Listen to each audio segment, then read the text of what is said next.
अविगति की गति काहू न जानी, एक जीव कित कहाऊं बखानी। नमस्कार दोस्तों, मैं अविनाश दास रेशनल कबीर यूट्यूब चैनल में आप सबका हार्दिक स्वागत करता हूं।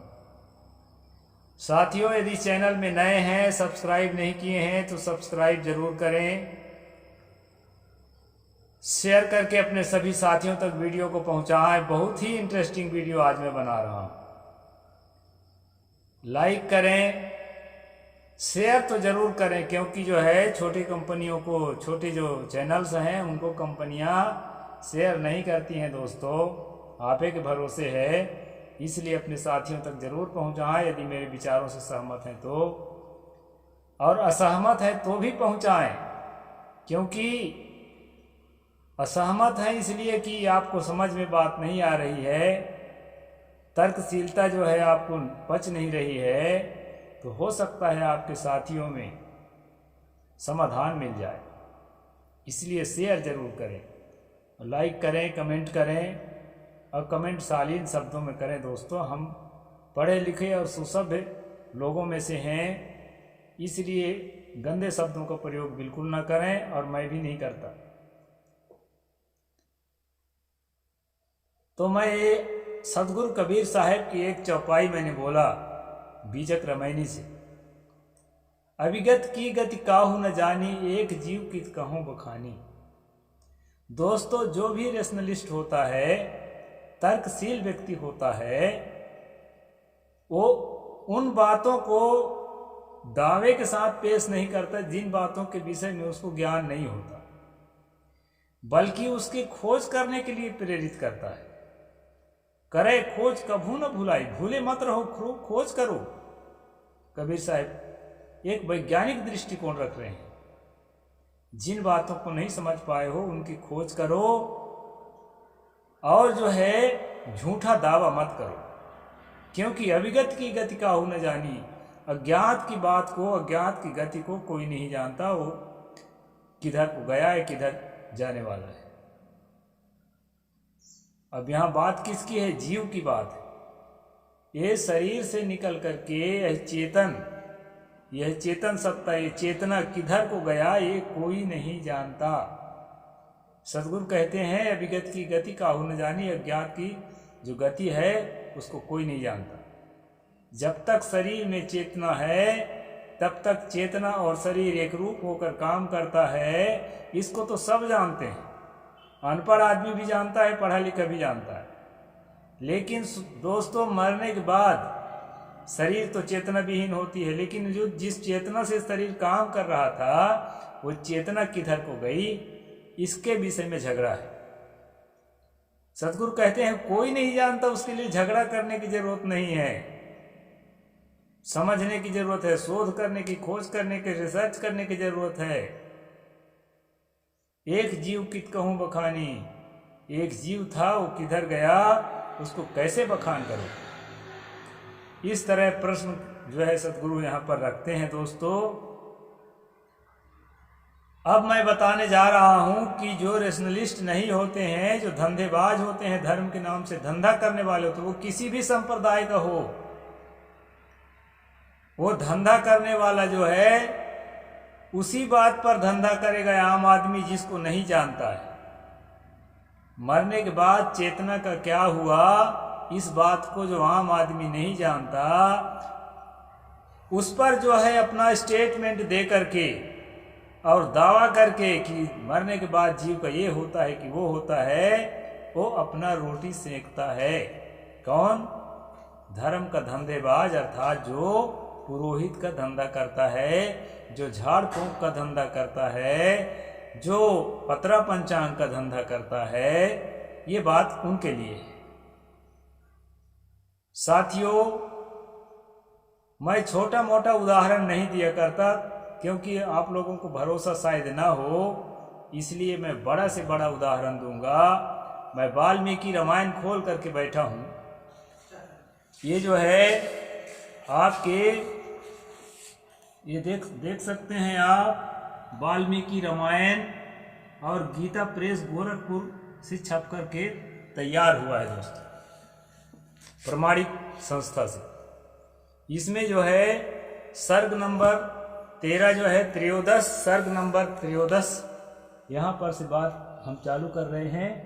त्रयोदश सर्ग, तो यहाँ पर से बात चालू कर रहे हैं दोस्तों। क्या कहते हैं, बात यह है, हमारे देहात में ये प्रसिद्ध है। क्या प्रसिद्ध है कि मरने के बाद इसमें से जो चेतना है ना, वो निकल करके प्रेत योनि में चली जाती है। और कौन सी चेतना? जो जीते जी ठीक से ब्राह्मणों की सेवा नहीं करता, जैसे राम ने किया। तुलसी ने लिखा है, अति आदर रघुनायक कीन्हा, पद पखारी पादोदर लीन्हा। वशिष्ठ आदि ब्राह्मण जब श्री राम के घर में आते थे तो उसके पांव को, उसके पैरों को धो धो करके श्री राम पीते थे, ऐसा इन्होंने लिखा। तो जब परमात्मा है, जो उनको परमात्मा कहा गया है, जब परमात्मा है वो पैर धो धो करके ब्राह्मणों को पीते हैं, तो हम और आप किस खेत की मूली हैं जो पैर को धो धो के न पिए और अति आदर ना करें। सापत ताड़क पर उसको हंसा, चाहे जितना अपराधी हो, जितना दुराचारी हो, मारता हो, काटता हो, इसके बाद भी अगर उसके चरणों को धो धो के नहीं पिएंगे ना, तब आपको जो है मरने के बाद स्वर्ग नहीं मिलने वाला है। फिर क्या मिलेगा? प्रेत योनि मिलेगी। और दोस्तों एक अचरज की बात और है, प्रेतों में भी जातियां हैं। जो तेली मरेगा तो तेली मसान बनेगा, बहुत खतरनाक होता है तेली मसान। और जो बाभन मरेगा तो ब्रह्म राक्षस बनेगा। यानी प्रेतों में भी जाति बताई गई है, बिना जाति की नहीं है। भारत ऐसा देश है कि अगर इनका बस चले तो घोड़ा, हाथियों में, बैल, इसमें भी जो है तेली और कलार और जो है बाभन और ये सब स्थापित कर दें, लेकिन विचारों को बस नहीं चल रहा है।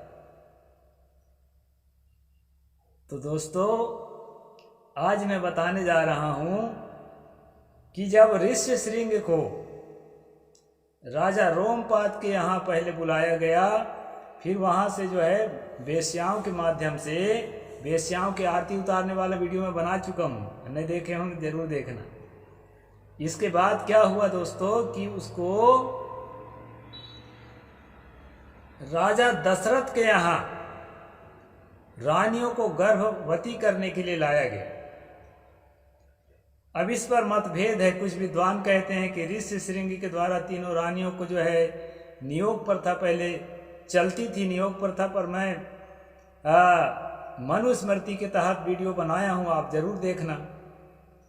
कि अगर पुरुष जो है सक्षम नहीं है बच्चा पैदा करने में, तो दूसरे पुरुषों से संगम करा करके अपने पत्नी का बच्चा वो करा सकता था। और ये मान्य था, पांडव इत्यादि महाभारत में भी आप देखेंगे कि इसी रीति से पैदा हुए थे। तो कुछ लोग, कुछ विद्वानों का कहना है कि ऋष्यशृंग को नियोग प्रथा से बच्चा पैदा करने के लिए लाया गया था, लेकिन रामायण का कहना ऐसा नहीं है, न तुलसी का न वाल्मीकि का। उसको एक यज्ञ कराने के लिए लाया गया था, और यज्ञ के द्वारा जो है वहां से एक क्षीर पुरुष पैदा होता है अग्नि से, और वो खीर बांटता है। उस खीर को जो है रानियां खाती हैं और गर्भवती होती हैं। इस तरह रामायण की कहानी है दोस्तों। तो ये कहानी शुरू होने के पहले ऋष्यशृंग को जब लाया जाता है, मैं उस समय की बातें बता रहा हूँ कि यज्ञ की तैयारी में राजा दशरथ को किस तरह पुरोहितों ने डराया। किसका डर? ब्रह्म राक्षस का डर। अब आप सोचेंगे कि इतना बड़ा महाराजा दशरथ चक्रवर्ती सम्राट जिस ब्रह्म राक्षस के नाम से थर थर कांपते रहे हों, हम किस खेत के मूली हैं कि उस ब्रह्म राक्षस के खिलाफ कुछ सोच भी सकें दिमाग में। बोलना तो बहुत दूर है, कदम उठाना है और बहुत दूर है। दोस्तों इतना भ्रम, इतना अंधविश्वास इन धर्म ग्रंथों के द्वारा हमारे दिलो दिमागों में थोपा गया है, और ऐसे ऐसे उसके लिए लीडर तैयार किए गए हैं, ऐसे ऐसे आदर्श तैयार किए हैं जो भगवान हों, भगवान के बाप हों, वो भी डरते थे। ऐसा जो है इसमें प्रस्तुत किया गया है ताकि आपका डर इतना ज़्यादा बढ़ जाए कि आप जो है उसके खिलाफ सोच ना सकें। और जब उसके खिलाफ सोच नहीं सकेंगे तो क्या होगा? पुरोहित गिरी के नाम से, झाड़ फूंक के नाम से, पंडोखर धाम के नाम से, बागेश्वर धाम के नाम से और क्या क्या धाम चलते हैं, कैची बाबा और कौन कौन। तो ये सब आपको नोच नोच के खा सकें। जब तक आपको डराया नहीं जाएगा, आपके अंदर डर नहीं बैठाया जाएगा, तब तक मजाल है कोई आपसे लूट ले। आपसे बलवान अगर नहीं है ना डाकू, तो आपका 10 रुपया नहीं निकाल सकेगा। धर दबोचेंगे, हर आदमी अपनी सुरक्षा कर लेता है, लेकिन अगर आपसे ज़्यादा बलवान है, हथियारबाज है और बहुत सारे फौज पटाखा लिया है तो क्या करेंगे? आप नहीं निपट सकते, वो आपको धन ले ही जाएगा। तो डर के द्वारा लूटा जाता है। तो यहाँ जो है आपके अंदर डर बिठाने के लिए कहानी बनाई गई है दोस्तों, और वो कहानी को मैं आपके सामने प्रस्तुत कर रहा हूँ। सर्ग नंबर 13, बालकांड, वाल्मीकि रामायण, गीता प्रेस गोरखपुर। यहाँ पर लिखा है दोस्तों श्लोक नंबर 1 में, पुनः प्राप्ते बसंते तु पूर्णा संवत्सरो भवत प्रस्वार्थम गतो यष्टुम है मेधेन वीर्यमान। जो वीर्य से संपन्न है, वीर्य मतलब जो संभोग के समय पुरुष का स्खलन होता है, नारी के गर्भ में जाता है, उस वीर्य से जो है संपन्न है कौन? ऋषि श्रृंग। इस तरह से शब्दों को देख करके भी लोग नियोग का संदेह करते हैं। वैसे नियोग पर बात करने वाले विद्वान भी एकदम निरर्थक हैं, ऐसा मैं नहीं कहता। तो यहाँ कहते हैं, वर्तमान बसंत ऋतु के बीतने पर पुनः बसंत आया, तब तक 1 वर्ष समय पूरा हो गया था। उस समय तक शक्तिशाली राजा दशरथ संतान के लिए अश्वमेध यज्ञ की दीक्षा लेने के निमित्त वशिष्ठ के समीप गए। ये बात है। यहाँ प्रस्वार्थम गतो यष्टुम हैमेन वीर्यवान, यहाँ वीर्यवान जो है दशरथ को कहा गया है। सॉरी, मैं यहाँ पर ऋषि श्रृंग को कहा, दशरथ को ही कहा गया है। हालांकि वीर्यवान भी कहा गया है और पुत्र उत्पन्न करने में सक्षम नहीं थे, यह भी कहा जाता है। अभिवाद वशिष्ठम चा न्यायतः प्रतिपूज्य चा अविपरीत प्रश्चितम वाक्यम प्रवसार्थम द्विजोत्तमम। वशिष्ठ जी को प्रणाम करके राजा ने न्यायतः उनका पूजन किया, यानी कि राजे रजवाड़े के थोड़ा पूजा भी कर लेते थे, ताकि जो है उनके मन को पिघलाया जा सके। और पुत्र प्राप्ति का उद्देश्य लेकर के उन द्विज श्रेष्ठ मुनि ने यह विनय युक्त बात कही। अब मैं असली बात बता रहा। यज्ञो में क्रियताम ब्रह्मन् यथोक्तम मुनिपुंगवम यथा ना विघ्नाः क्रियन्ते यज्ञेषु विधीयताम। यहाँ पर कहते हैं दोस्तों, ब्राह्मण मुनि प्रवर आप शास्त्र विधि के अनुसार मेरा यज्ञ करावें और यज्ञ में अंगभूत अश्व संचारण आदि में ब्रह्म राक्षस आदि जिस तरह से विघ्न न डाल सकें वैसा उपाय कीजिए। ये बात है दोस्तों।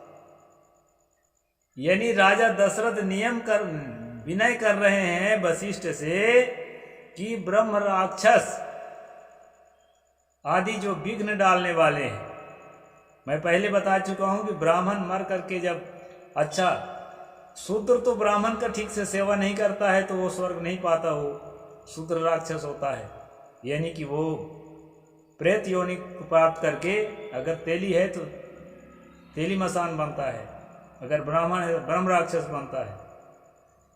तो दोस्तों यहाँ पर जो है ब्रह्म राक्षस को सबसे खतरनाक माना है और ये कहा है कि ब्रह्म राक्षस जो है हमको नुकसान न पहुंचाने पाए, यज्ञ में विघ्न न डालने पाए, यज्ञ भी अदृश्य कर्म है। काम तो दृश्य होते हैं लेकिन उसके शक्तियाँ अदृश्य मानी जाती हैं। पॉजिटिव एनर्जी है, नेगेटिव एनर्जी है, और क्या क्या अंग्रेजी शब्द आजकल जो थोप थोप के पढ़े लिखे लोगों को बेवकूफ़ बनाया जाता है। इसको आप ठीक से समझ लीजिए। तो आगे कहते हैं कि भवान स्निग्ध सुहृन्मंत्रम गुरुश्च परमो महान बोध्यतव्यम भवता चैव भारो यज्ञ से चोद्यतः। आपका मुझ पर विशेष स्नेह है, आप मेरे सुहृद अकारण ही ऐसी हैं, गुरु और परम महान है, यह यज्ञ का भार उपस्थित हुआ है, इसको आप ही वहन कर सकते हैं।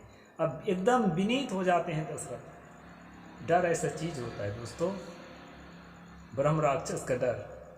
तो कहते हैं आपके सिवाय हमें कोई नहीं बचा सकता, तो आप जो है हमें बचाइए। ऐसा करके तब जो है जान लिया, वो परीक्षा कर लिया, बाभन वशिष्ठ परीक्षा कर लिया अब कि अब ये बंदा पकड़ में आ गया है। तो क्या कहता है दोस्तों, तथेति चासा राजन ब्रवीम द्विज सप्तमः करिष्ये सर्वमेतद् भवता यत् समर्थितम। तब बहुत अच्छा कहकर विप्रवर वशिष्ठ मुनि राजा से इस प्रकार वचन बोले, नरेश्वर तुमने जिसके लिए प्रार्थना की है वह सब मैं करूंगा। तो ये है बात दोस्तों, मैं ब्रह्म राक्षस के संबंध में आपको बता दिया। मरने के बाद क्या होता है क्या नहीं होता है, कौन प्रेत बनता है कौन क्या बनता है, ये सारे भ्रम अंधविश्वास से अपने आप को निकाले। ये कबीर पंथ है। मरने के बाद क्या होता है कोई नहीं जानता, कबीर साहिब भी नहीं जानते, खुद कह दिए हैं, अभिगत की गत काहू न जानी। जीते जी क्या हो रहा है उसको देखो, संतो जियत ही करु आशा, मोए मुक्ति गुरु का है स्वार्थी, झूठा दे विश्वास संतो जियत ही करु आशा। ये सदगुरु की वाणी है, इसको ध्यान में रखो दोस्तों।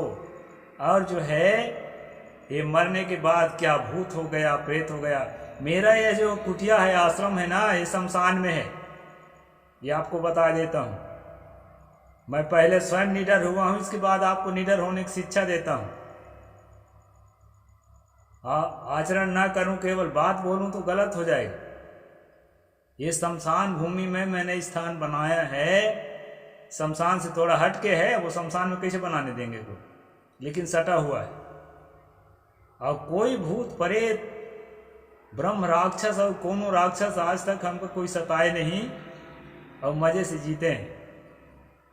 अब कसरत करते हैं जम के, और जम के मालटाल खाते हैं, और ज्ञान की बात पढ़ते हैं, ज्ञान की बात बताते हैं, अंधविश्वास से निकालने का धंधा करते हैं, और किसी भी प्रकार से भ्रम में नहीं पड़ते, किसी के भूल भुलैया में नहीं आपको पढ़ना चाहिए। इसका राय मैं देता हूं दोस्तों। इस चैनल के माध्यम से इस चैनल को अधिक से अधिक लोगों तक पहुंचाइए, ये आपकी बहुत बड़ी कृपा होगी देश के सेवा के लिए, देश को वैज्ञानिक सोच में स्थापित करने के लिए, देश को तर्कशीलता में स्थापित करने के लिए दोस्तों बहुत ही ज़रूरी है कि आप इस चैनल का साथ दें। साहिब बंदगी, जय जोहार, जय भीम, जय भारत, नमो बुद्धाय।